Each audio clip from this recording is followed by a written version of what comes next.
Hello, beautiful soul. This is Claudia Williams, and today I want to speak about one of the core beliefs that keeps many of us from moving or manifesting our desires, and one of the beliefs that not only keeps us from manifesting the things that we want, but it keeps us from immense amounts of energy.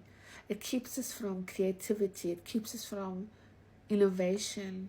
It keeps us from our inner support of inner source of inspiration. It keeps us from flow. It keeps us from being. It keeps us from peace.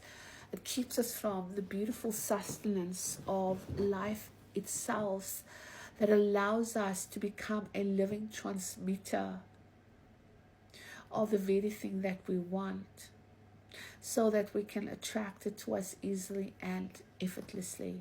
And that is the belief of striving to struggle. This has been such a core belief of mine that I've been working through, and in fact been working with was probably the last couple of years, because it has been so prevalent in my nervous system.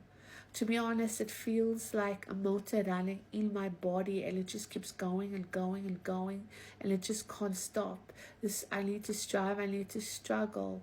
Now, first of all, I want to bring to your awareness that if we have a belief, a desire, an intention for our lives, and we are still striving and struggle, we believe, and this is what I have found out recently as I've becoming a witness to the workings of my mind, and really becoming mindful and present to myself, is that I don't really believe that my desire will manifest.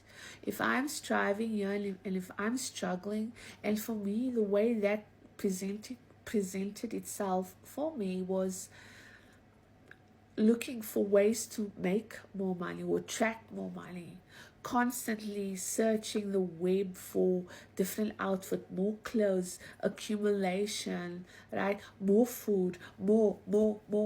It was just this constant. I just felt very uncomfortable with being, even meditating. I remember my guide saying, come on, let's sit down and meditate, right? Just be, turn the TV off, turn the sound off, just be in a state of contemplation. I found that very overwhelming. It's like, no, I need the noise. I need to keep going. And then I had to really sit myself down and going, okay, if I'm really in this game of life, and if I'm committed to this, I've got to start changing this paradigm. And this is where it begins, right? Because we need to be. We have to come from a place of being, and not in this constant impulse, this belief I need to struggle. And I want to say that inside this belief, within that impulse to struggle, is that I need to suffer, I need to toil in order to get what I want, right? Now, if we are devoted to purposeful living, if we are devoted to manifesting the calling of our heart, and if we have heard the call of God and we're moving towards it, we need to release this lead. And with the releasing of this lead comes this immense amount of grief, right? It's a beautiful thing. Grief allows for new beginnings, new paradigms, new foundations, new structures to be born.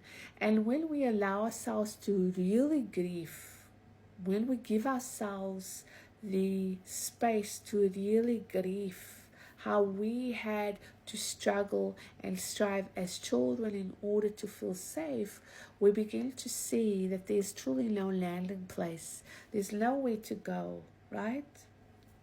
That struggle, that there's a landing place, implies an illusion, right? The world, of course, it's physical. Let's recognize that we live in a beautiful world, but striving and struggle will get us nowhere. It's just a constant rat race, right? So I'm inviting you today, I'm inviting you to refuse to engage in struggle, because that is not your birthright. Abundance is. And when we are struggling, we are not believing in ourselves, and we're not believing in the abundance of God, and we're not believing in the fact that our desires can truly manifest, right? We are still wanting to control. But the paradox is that releasing the need to strive and struggle is inviting us to surrender so that we can be, right? And in the state of beingness, we make conscious contact with the magical inner child. And this is a really important aspect because the magical inner child will allow us to become conscious of the innocence of who we are. And when we become conscious of our innocence, we can then restore that innocence, not only with ourselves, but we can restore that innocence with God. Because we do need God on our side. We need God on our path, right? Without Him, we cannot see clearly, we cannot perceive clearly, and we are, of course, not in alignment with love and truth. In order to live an authentic life and to manifest that which we desire, we need to perceive through the lens of love and through the lens of truth. Now, I believe that your life will begin to change when you begin to look at the struggle or the striving and the struggle at a much deeper level.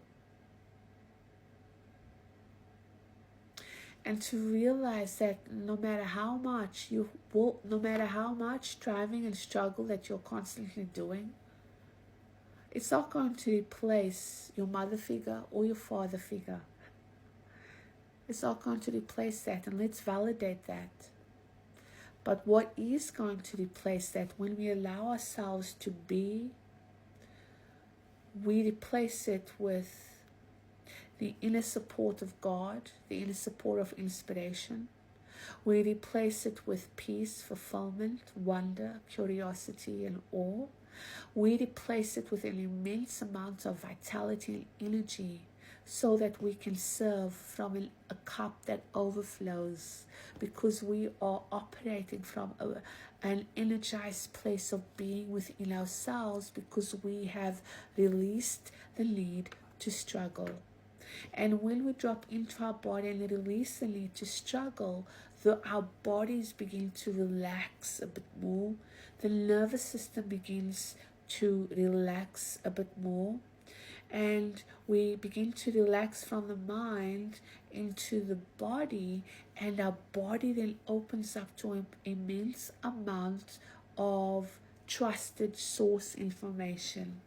We become kind of like a container of light, where we use our bodies as the trusted form of information, which will allow us to be.